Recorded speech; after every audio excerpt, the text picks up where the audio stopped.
Good evening, India, and good evening, all the residents joining us from the different part of Mother Earth. As we all know, today we are celebrating Sky Foundation, the EduStem Initiative Global, the coordinating three VIPNET clubs, Ignited Minds VIPNET Club, Sky Amateur Astronomers VIPNET Club, and Women-led Science Club. We are celebrating the Astronomy Heritage Week from 2nd of May till 9th of May. So in the series of Astronomy Delights, I am very much delighted to present before you the episode 7 of the day on the topic, how to build a planet, basically the planetary evolution. So on behalf of the Sky Foundation, the EduStem Initiative Global, and all the three coordinating VIPNET Club, I welcome you all for today's program. And first of all, at the outset, I would wish you a very happy sighting of the butter moon, the super moon for the day. So as we all know, that all the solar system bodies, basically the planets, the satellites, they show an extraordinary diversity in their physical aspect and properties. This entry actually, it describes the different physiochemical processes involved in the evolution of a planet, which may be responsible for changes in the internal structure, surface, atmosphere, or magnetosphere, and eventually account for such a variety, or you can say such a diversity in the formation and the existing planets. So today we are going for a unique traversal in the history. We have studied the history of astronomy. We have gone through the history of mankind. We have gone through a few historical figures. Today is a unique traversal where we will be moving from motion to evolution. The planets, which we call as vagabonds in Greek, they have been first recognized and characterized by their apparent movements in space, traveling along the fixed frame of stars. Their motion, as proposed as heliocentric by Copernicus, and then given a formal recognition by Newton through his formulation of classical physics, this ended a long, complex, tough quest over centuries, and with more and more accurate measurements contradicting the dogma of a centrally located Earth. A critical outcome has been the Earth and the planets belong to the same family. So today, as we all know, we are going for a unique program to be hosted by the esteemed guest, our esteemed speaker for the day, Miss Anavi Uppal. I would just like to give a brief introduction of Miss Anavi Uppal. She is a senior in high school from Orlando, Florida, a former NASA intern, and will be attending Yale University this fall to study astrophysics with new heights. She is directly joining us from Orlando, Florida.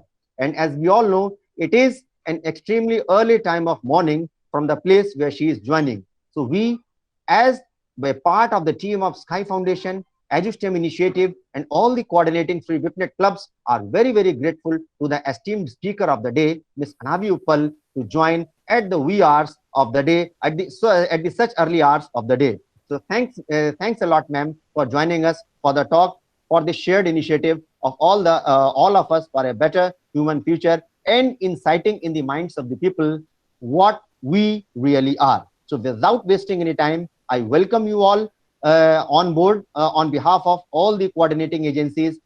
So before Anavi ma'am begins, I would just like to give a small instruction to all the people who are there. There will be actually a screen that will be presented by Anavi ma'am. To see the presentation, kindly pin that screen. So instead of wasting your time in typing the chat boxes that you are not able to see the screen, kindly go for the icon. There will be 3 icons over the name of Anavi ma'am. The leftmost icon is the pin option, where you can see a pin type of a icon. You just have to tap over it or click over it, whichever device you are using, and for sure you will be able to see the presentation of Anavi ma'am, number 1. And also kindly mute yourself and do not try to present the meantime when the speaker is presenting, because it offends the speaker, it obstructs the flow of the speaker, and also it interferes with the coherence of the program. Thank you. Thanks a lot. Over to you, Anavi ma'am. Okay, thank you so much.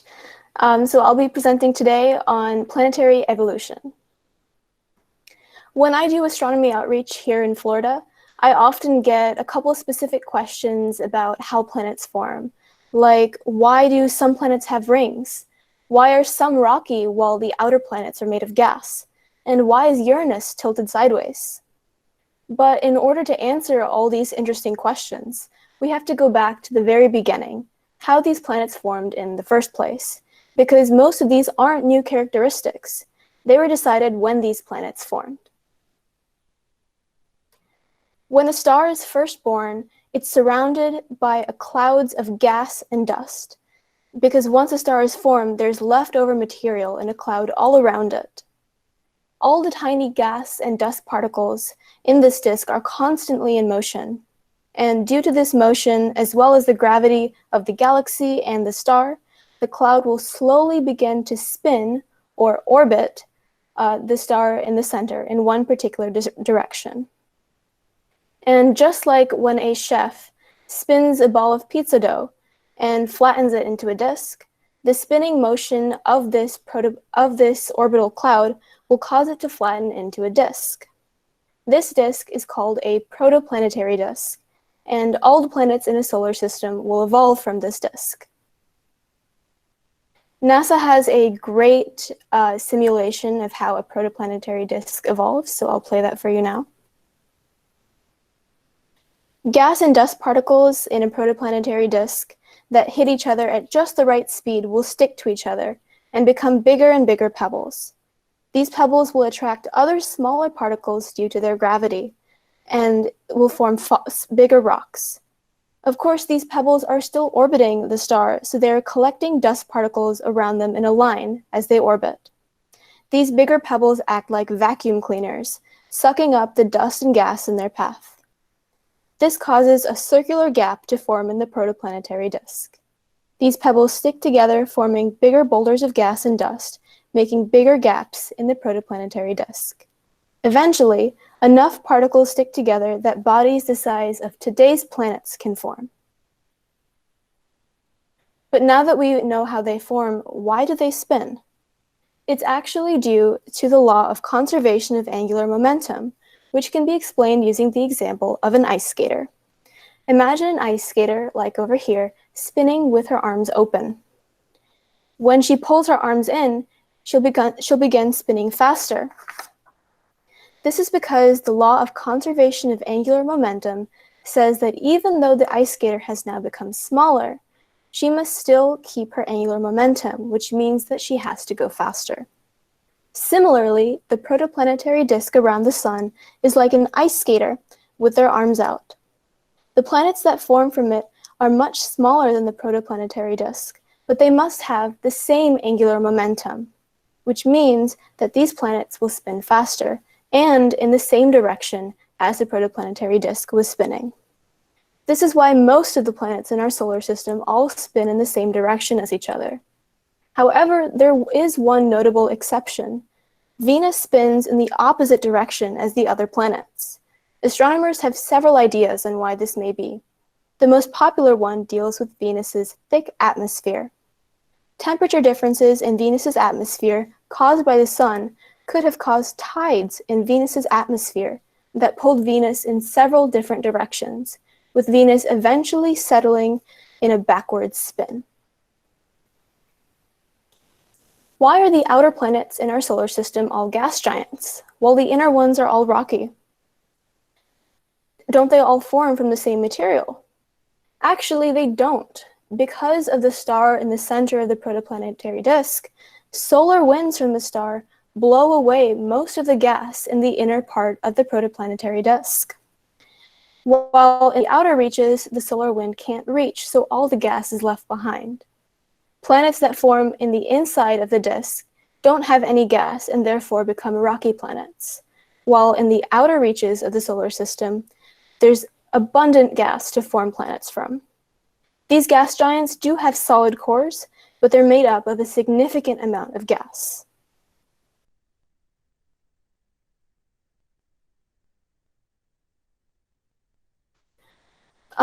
Why are some planets in our solar system tilted? All the planets in our solar system weren't tilted when they first formed. However, impacts with other huge bodies can cause them to tip over. This is how Earth's tilt and the tilts of other planets in our solar system came to be. Whereas Mercury has no tilt, as it was not hit by any other bodies. Uranus is the complete opposite. It is completely on its side. Scientists think that its tilt was caused when an Earth-sized body slammed into it when it was still forming. Why do some planets have rings and moons? Mercury and Venus don't actually have any moons, but Jupiter has over 60. All the gas planets have rings, with Saturn's being the most visible, but the inner rocky planets don't. Moons are formed when smaller clumps of gas and dust that get caught by the gravity of the planets come near to these planets. However, in very massive planets like the gas giants, these clumps can get too close to the planet to form into a moon. In this case, the gravity of the planet breaks these clumps up into smaller particles that then spread around the entire planet, forming a ring. There is still much that we don't know about our solar system and planets in general, but space agencies across the world are always working on new missions to discover more about the nature of planets. In the future, these missions will hopefully help us to learn a lot more about our solar system. I look forward to seeing what new things they'll discover. So thank you to Sky Foundation, Women-Led Science, and EduStem for allowing me to speak to you all today. And thank you to everyone for listening. I hope you enjoyed my talk and learned something new.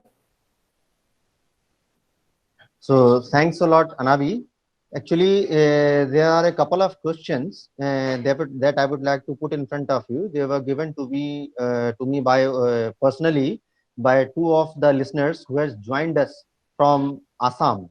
Actually, and they had a few connectivity problems, so they were not able to connect on trot to your talk for the entire period. So the first question actually that I have for you is whether there were climatic and natural zones similar to Earth on Mars.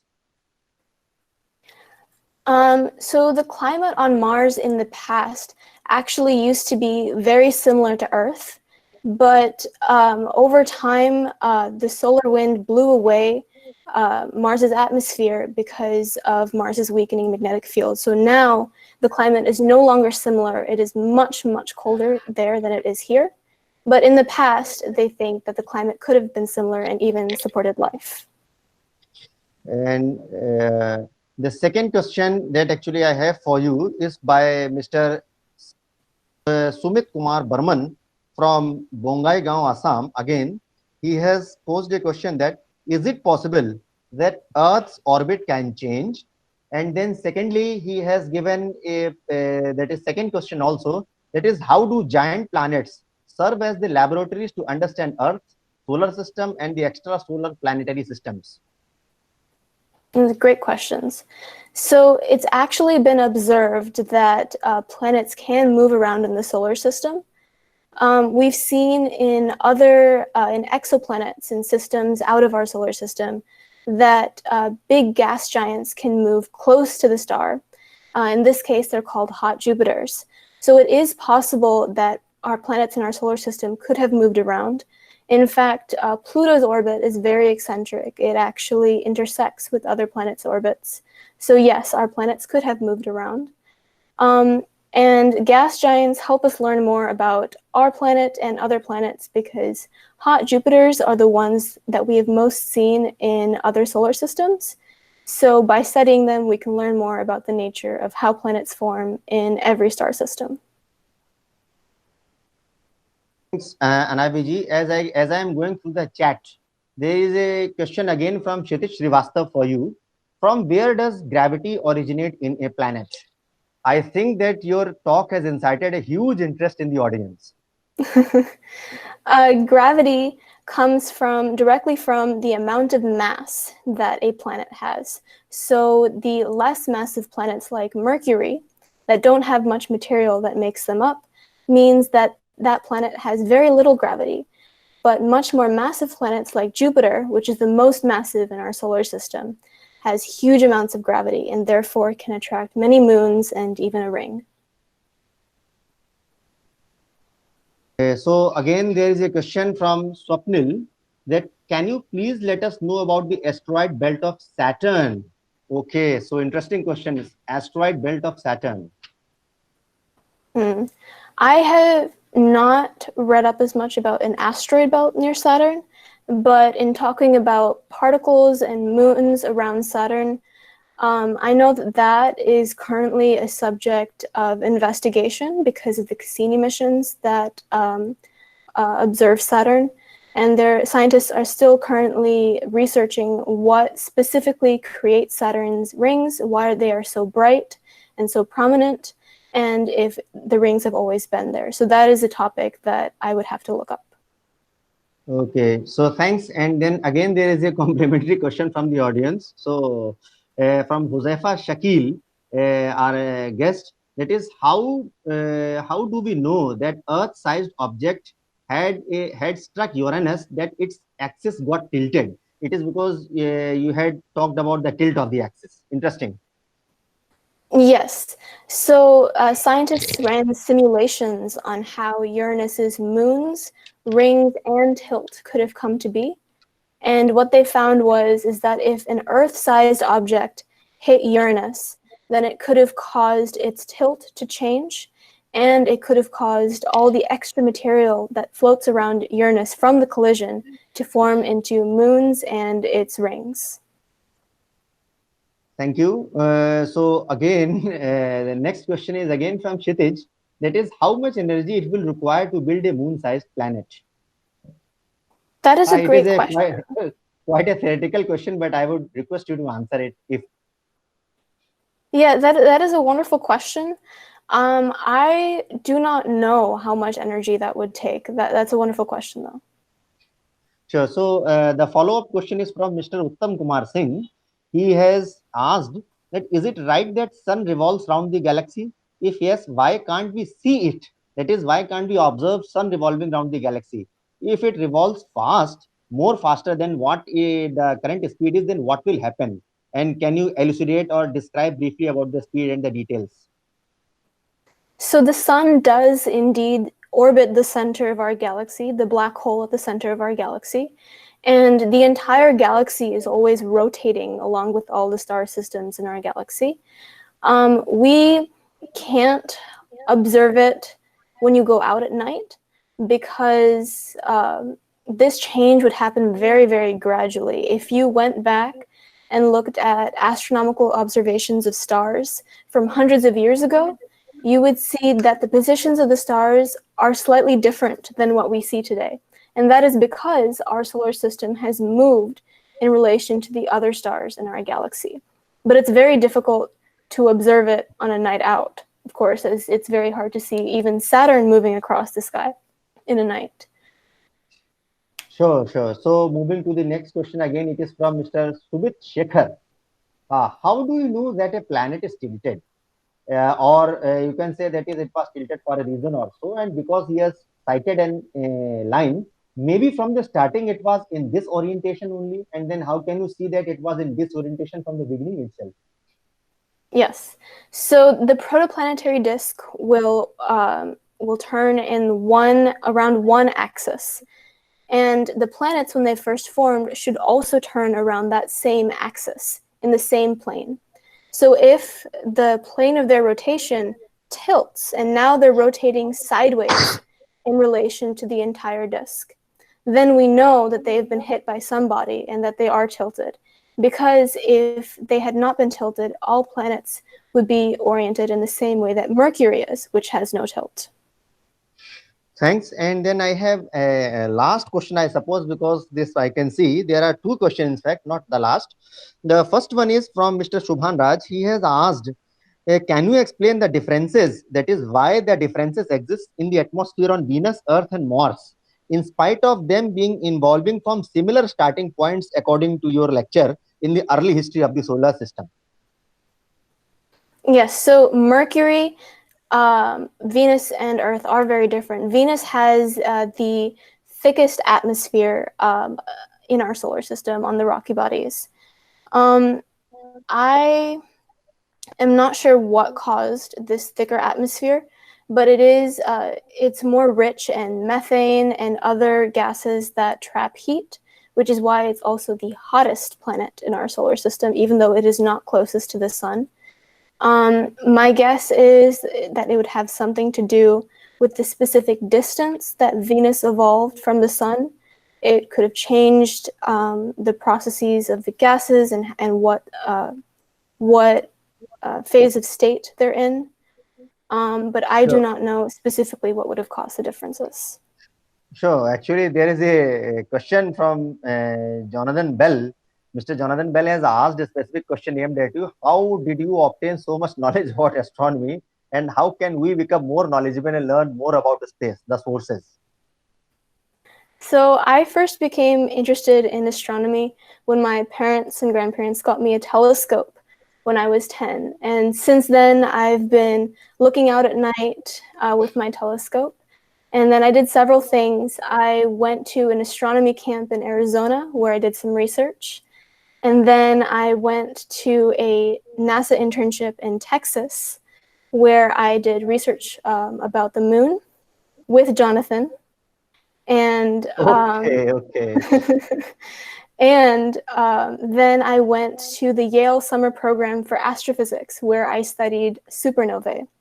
I also lead the astronomy club at my school, so I've just completely immersed myself in astronomy. And if you want to learn more about astronomy, you should go out to these astronomy events where you can look through telescopes, you can look at Saturn, Jupiter, and you should attend online events like these where you can learn more.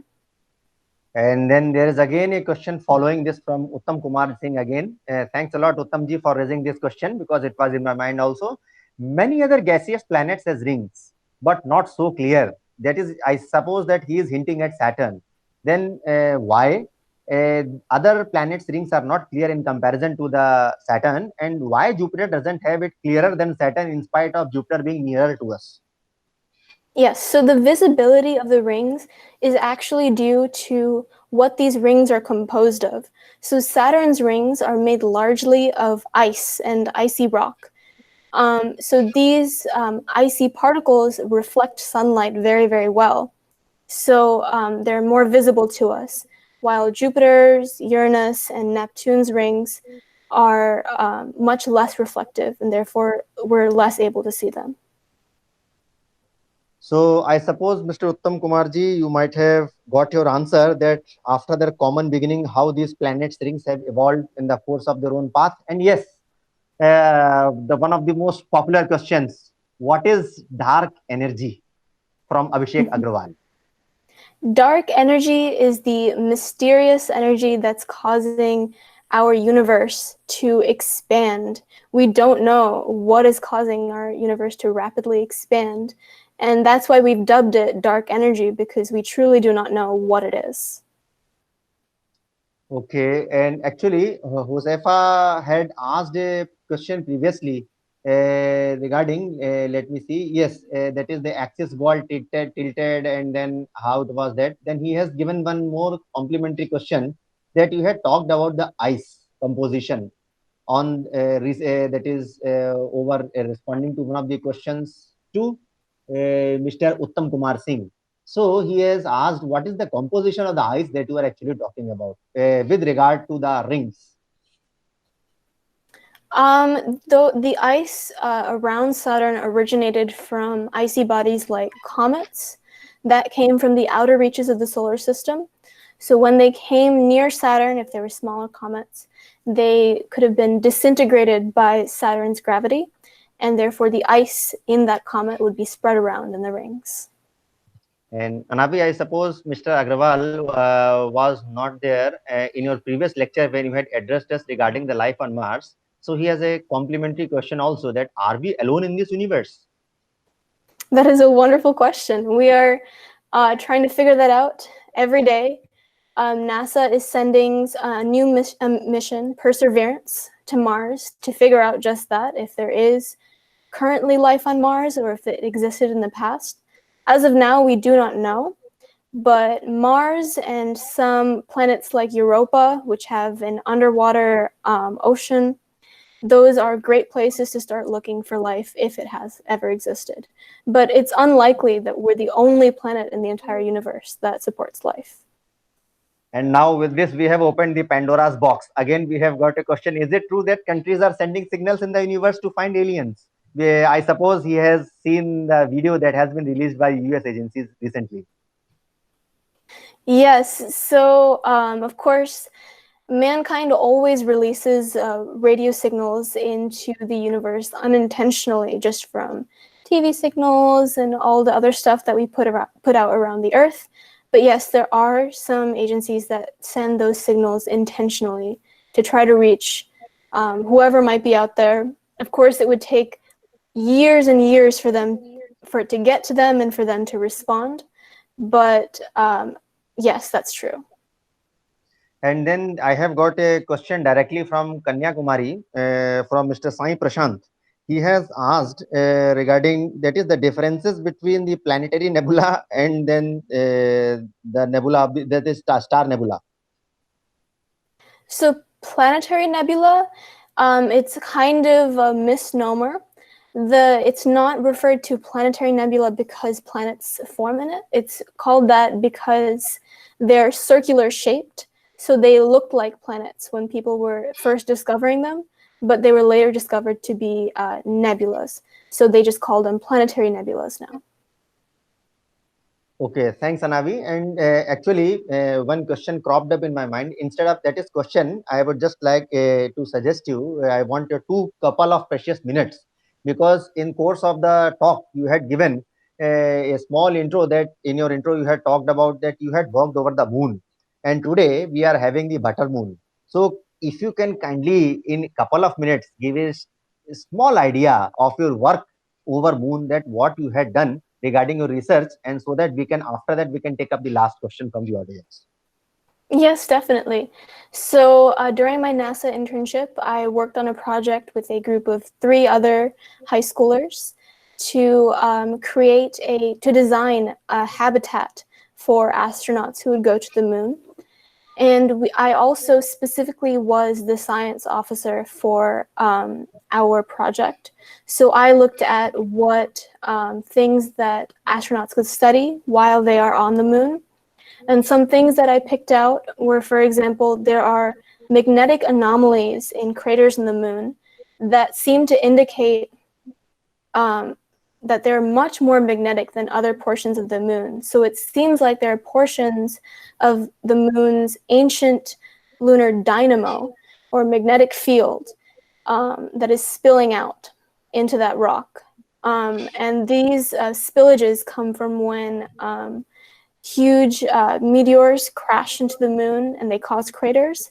It causes for an instant the rock underneath the meteor to become liquid and come to the top. And that is the rock that I'm now studying on the top. So thanks a lot. And with this, we are taking the last 2 questions from the audiences.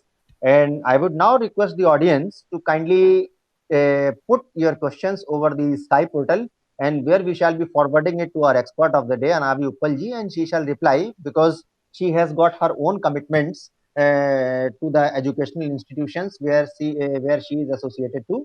So Anavi ji, the last of the 2 questions are, there is an interesting question, that is, what is the scope for the student who wants to pursue astrobiology from Uttam Kumar Singh? Actually, it is different from today's topic, but I would surely like you to throw you can say, small glance over the query, and then we will take the last. Yes, astrobiology is definitely a topic that is still very new and very small, but it's growing. That you could double major in astronomy or physics and biology, or I know that there are some programs such as at Penn State, I believe, has a minor in astrobiology. So there are some colleges that do provide courses in astrobiology, but it's very few right now. And then the last question is a combination of the 2 questions, which I suppose there are, because they pertain to one from Amar Palash Singh ji and Sanjay Daksh ji.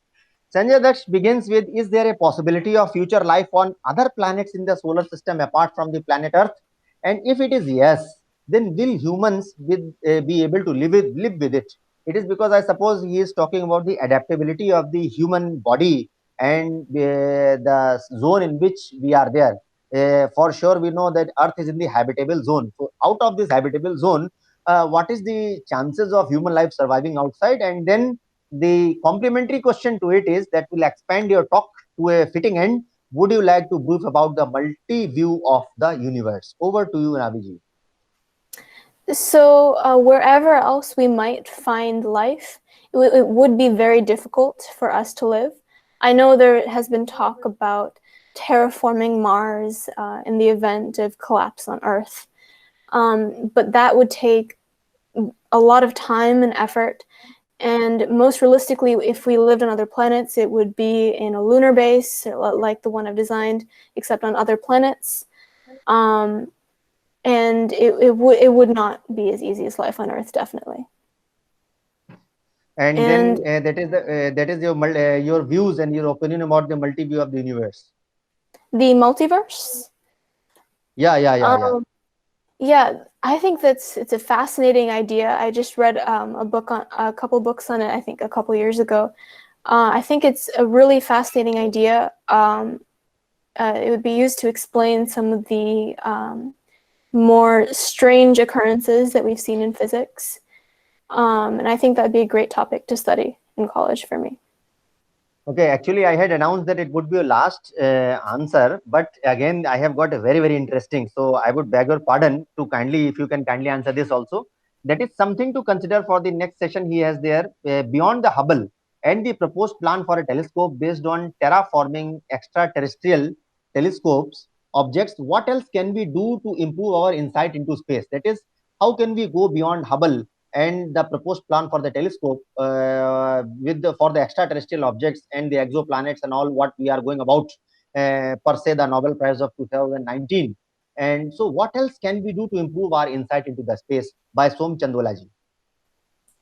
I believe that it's very important to also have a human presence in other planets, because things that take a long time for a rover on Mars to complete, for example, it slowly has to move inches on the rocky surface so that scientists don't damage the rover.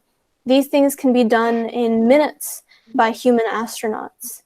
So by actually having humans travel to some of these other closer places, I think that we would greatly increase our insight into our solar system. So thanks a lot, Anaviji. With this, I wind up the question answer session and the interactive session for the day. And it was really a wonderful talk. It is because the success of the talk actually is determined by the interaction from the part of the audience. And you really took us the knowledge of the audience to another level. And the pioneering thing that you had done for the Astronomy Delights series is you have made the audiences talk. So actually, there is a question, but I would request the audience to kindly mute themselves. That is, if they are, because that is interfering.